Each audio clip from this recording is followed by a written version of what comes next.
saya akan mereview film Lumberjackman yang rilis pada tahun 2015. Film yang spesial buat para pecinta skopet ya, dimana terdapat adegan-adegan brutal dan tak lupa banyak pentil-pentil berkeliaran untuk menegakkan mata kalian. Jadi tanpa berlama-lama, yang udah subscribe semoga yang di bawah makin besar, panjang dan berurat ya. Yang paling penting jangan lupa bayar parkir, karena satu like dari kalian menentukan bonus editor bulan depan. And check this out. Film diawali dengan seseorang misterius yang sedang menyiapkan peralatan psikopetnya, dari mengasah kapak, mengambil rantai berkarat, sampai gergaji milik Pak Haji juga dibawanya. Tak lupa membuat sarapan agar lebih strong menghadapi kenyataan yang begitu perih. Singkat cerita, scene berpindah ke dalam sebuah bus pariwisata yang mengangkut ciwi-ciwi gemoy dan remaja-remaja mupeng hendak study tour. Terlihat gadis cantik dan menggairahkan bernama Dek Fei. Ia yang memiliki semangka ginuk-ginuk membuat para remaja Kang Solai tak bosan-bosan memandanginya. Daniel, gadis kurus yang sirik melihat Dek Fei selalu menjadi sorotan, pun mendatangi dan melabraknya. Namun Dek Fei yang gak kalah gede bacot pun membantah semua perkataan Daniel sampai Daniel pergi meninggalkannya. Di sisi lain terlihat pria paruh baya gabut sedang ngevlog pemandangan sekitar bernama Peter. Dan bus pengangkut remaja mupeng pun melintas sembari gadis-gadis seksuai memamerkan durian montongnya. Karena Peter kentang, jadi hasil rekamannya terlihat ngeblur. Peter yang penasaran pun mampir ke warteg Pak Haji dan menanyakan kemana tujuan bus-bus yang melintasi daerah itu. Pak Haji dengan santuy memberitahu bahwa bus-bus bertujuan ke sebuah tempat bernama Camp Ceria. Seolah-olah Peter mengetahui sesuatu, ia membeli banyak sekali peluru shotgun, seperti menyiapkan diri untuk berperang. Singkat cerita, sampailah remaja-remaja gemoy di Camp Ceria. Pak Ade Budi, sang supir, dengan sedikit memaksa menyuruh siswa-siswi tersebut untuk segera turun dari bus. Lalu Pak Ade Budi langsung tancap gas. Setelah itu para murid dikumpulkan oleh ketua kelas mereka. Para murid dipersilahkan untuk menikmati keindahan sekitar sembari mengerjakan tugas. Mereka dibagi menjadi beberapa kelompok yang tentu saja didominasi oleh gadis-gadis semlehoy. Enak kali ya jadi siswa di sana. Dulu gue SMK isinya batangan semua, bangseng. Di sisi lain, Pak Ade Budi yang sedang tancap gas ternyata telah mempunyai janji sama dua didik pemandu karaoke. Meski dua ABG sedikit ngambek karena nunggu terlalu lama, akhirnya mereka terayu oleh bubuk tramadol yang dibawa si Budi. Tak sabar memuaskan batang kekarnya, si Budi langsung nongki di tempat yang sepi dan terjadilah sekidi papap bus bergoyang kencang. Namun sedang asik-asiknya mereka melepas rindu, tiba-tiba datanglah pria misterius yang mempunyai visi foya, misi foya, visi misi foya foya bosku. Enggak ding. Datanglah pria misterius yang akan menumpas kemaksiatan di muka bumi ini. Tak butuh waktu lama, tampak psikopat melayang dan memenggal kedua gadis cantik itu. Si Budi yang sedang menikmati bau terasi kenikmatan pun tersadar akan keganasan Pak D Kopet, dan alhasil mereka bertiga koit di tempat. Kembali ke siswa-siswi tadika mesra, Fei yang sedang memandangi keindahan kucing tiba-tiba dikagetkan dengan suara di balik jerami. Fei yang penasaran pun mengeceknya dan ternyata si gendut mupeng sedang memandangi keindahan tubuhnya. Fei juga merebut buku si gendut yang berisi sketsa gadis-gadis seksui. Karena malu, si gendut langsung kabur meninggalkan Dek Fei. Di sisi lain terlihat dua remaja natskal lagi asik nyimeng, tiba-tiba dikagetkan dengan kedatangan Kang Ternak yang memergoki mereka. Dua remaja natskal pun dihukum membersihkan kandang ternak, sedangkan Kang Ternak merebut rokok Bob Marley sambil membaca majalah dewasa. Melihat Kang Ternak mulai ngefly, dua remaja natskal pun kabur meninggalkannya. Terlihat Kang Ternak yang lagi menghayal sedang memandangi foto mantan kekasihnya, hingga tiba-tiba Pak D Kopet mendatangi Kang Ternak. Namun karena efek udut Bob Marley, ia mengira bahwa Kang Kopet sebagai mantan kekasihnya. Saat Kang Ternak mencium rambutnya Kang Kopet, ia terheran-heran karena rambutnya yang kasar dan bau ketek. Dan biasalah, Bro, life is much too short to be taken for granted.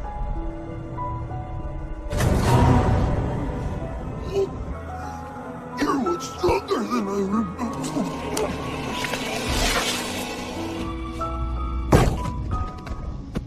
Di lain tempat, Peter yang telah curiga akan ada pembantaian di kamp ceria, ia mengunjungi polsek setempat. Peter bertemu dengan sheriff cantik nan gemoy bernama Dek Jupe. Peter mengingatkan untuk segera mengevakuasi anak-anak di kamp ceria karena akan ada pembantaian hebat di sana. Mendengar hal itu, Dek Jupe cuman ketawa ketiwi karena Peter ngomong kayak orang lantur dan Dek Jupe mengusirnya. Kembali ke kamp ceria, terlihat si Gedut sedang jalan-jalan sembari ngemil selai pisang kesukaannya. Tiba-tiba si Gedut mendengar suara dedek-dedek gemes di balik semak-semak, yang ternyata si Pirang Unyu dan si Keriting Seksoy sedang asik pamer pentil di pinggir danau. Aduh. Ketika si Gedut sedang asik menikmati keindahan dunia, tiba-tiba pohon besar tumbang menimpanya. Yang tak lain adalah ulah Pak De Kopet. Ciwi-ciwi setengah telanjang pun kaget dan segera lari meninggalkan tempat itu. Di sisi lain terlihat dua sejoli yang telah beres-beres olahraga. Karena cewek pemandu karaoke perokok kelas berat dan kehabisan rokok, ia menyuruh kekasihnya untuk mencarikan rokok sebelum lanjut ronde kedua. Ya mau gak mau cowok letoy ini pun mencarikannya. Namun sial, di tengah perjalanan ia dihampiri Pak De Kopet yang dari tadi mengintai mereka. Dan dengan mudah Pak De Kopet menghabisi cowok tersebut. Tentu saja teriakan si cowok terdengar oleh si Eneng. Si Eneng yang penasaran segera mencari sumber suara itu. Tiba-tiba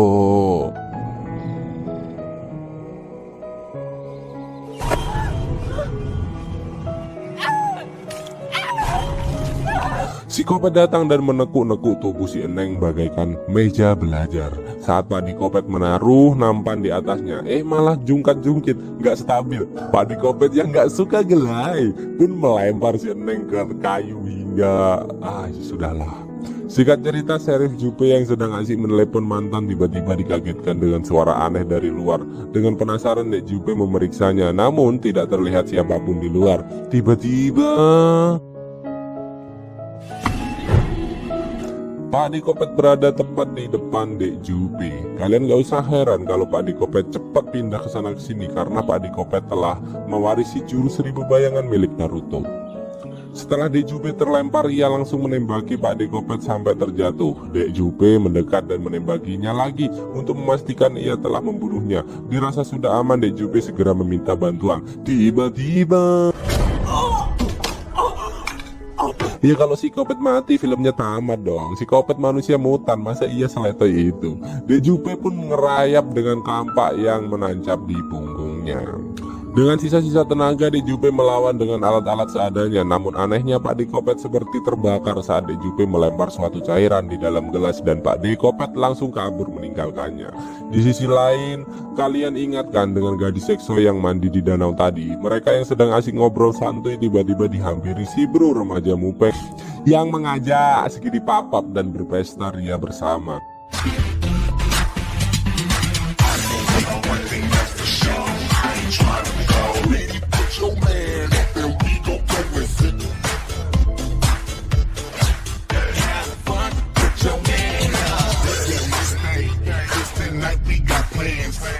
Saat si bro sedang asik memamerkan si Joni kecil, tiba-tiba Pak De Kopet datang. Kedua gadis itu segera berlari meninggalkan tempat tersebut. Namun si bro yang masih tidak percaya dengan kedatangan Pak De Kopet hanya bisa plonga-plongo, tidak bisa berbuat apa-apa. Hasil, ya modar buat mainan Pak De Kopet lah lagi. Setelah menghabisi si bro, si Kopet menyusul dua gadis seksoy yang masuk ke dalam hutan. Dan sialnya si Keriting Seksoy terkena salah satu jebakan yang telah disiapkan Pak De Kopet. Si Pirang yang ketakutan pergi meninggalkannya. Pak De Kopet pun datang dan tak berlama-lama langsung menancapkan kapak ke muka gadis gemoy tersebut. Alhasil, keran air mengalir dengan deras. Aduh, ngeri. Kembali ke si Pirang, saking takutnya ia berlari secepat mungkin tanpa mengetahui arah dan tujuan. Hingga 1000 bayangan si Kopet tiba-tiba berada di depan si Pirang dan memukul wajahnya sampai aduh. Itulah, sayang sekali padahal si Pirang adalah bibit unggul yang perlu dilestarikan, tapi malah koib.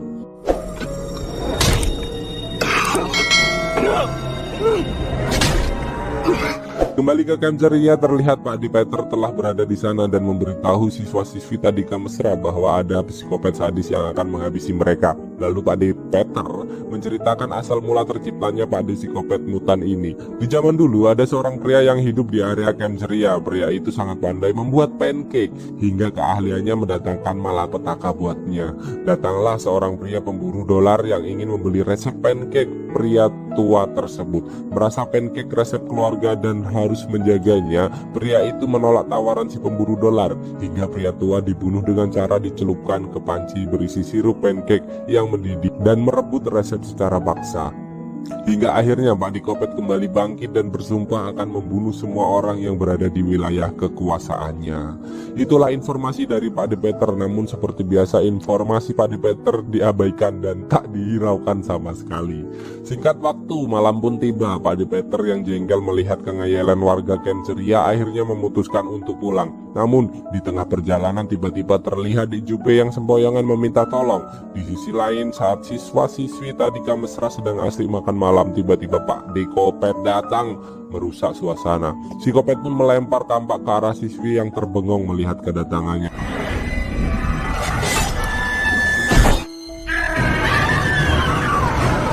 Semua dibantai tanpa pandang bulu. Singkat waktu, orang-orang yang tersisa kabur lewat pintu dapur, namun sialnya pintu itu terkunci. Cowok baik hati yang ingin jadi pahlawan kesiangan pun menahan pintu agar teman dan gadis incarannya bisa kabur dari tempat itu. Alhasil, cowok tersebut mati di tangan Pak Dikopet.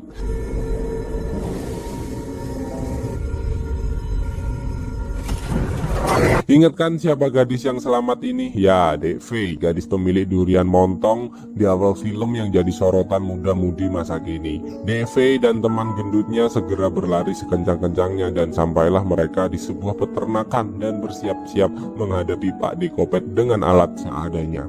Hingga Pak D. Peter datang dan menjelaskan bahwa kelemahan Pak Dikopet adalah sirup pancake. Awalnya si V dan temannya tidak percaya, lalu mengambil pemotong besi untuk melawan Pak Dikopet. Singkat waktu sampailah mereka di kediaman Pak Dikopet. DV dan temannya pun memasukinya. Tiba-tiba keluarlah si Kopet dari dalam kompor.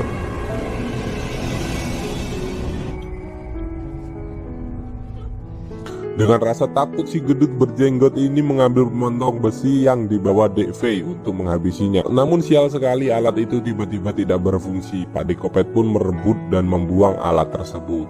Dalam keputusasaan, si pria berjenggot mengingatkan Dek V untuk melawan dengan sirup pancake.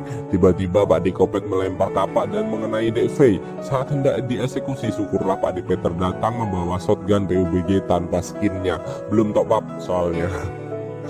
Tak menunggu aba-aba, si Peter langsung menembakinya. Melihat Pak Dikopet terjatuh, mereka pun segera pergi. Tapi Pak Dikopet ternyata masih hidup. Si Peter yang panik kehabisan peluru pun mencoba adu jotos dengan si Kopet, yang tentu saja Peter bukan tandingannya. Dan Dek V dilempar ke dalam rumah. Tak sengaja V melihat satu kendi sirup pancake. Lalu V membuka bajunya dan siap-siap melawan si Kopet. Awas gagal fokus, seluruh tubuh Dek V yang gemoy terlihat jelas di sini. Akhirnya si Kopet mati dan meleleh. Dek V keluar dengan jalan santuy sembari melihatkan kemolekan tubuhnya. Terlihat Pak Dikopet akan meledak dan akhirnya si Kopet meninggoy dan terbakar bersama rumahnya. Singkat cerita, V and the gang selamat dan dijemput oleh seseorang. Mereka pun meninggalkan Camp Ceria berdarah dan film Lumberjack pun akan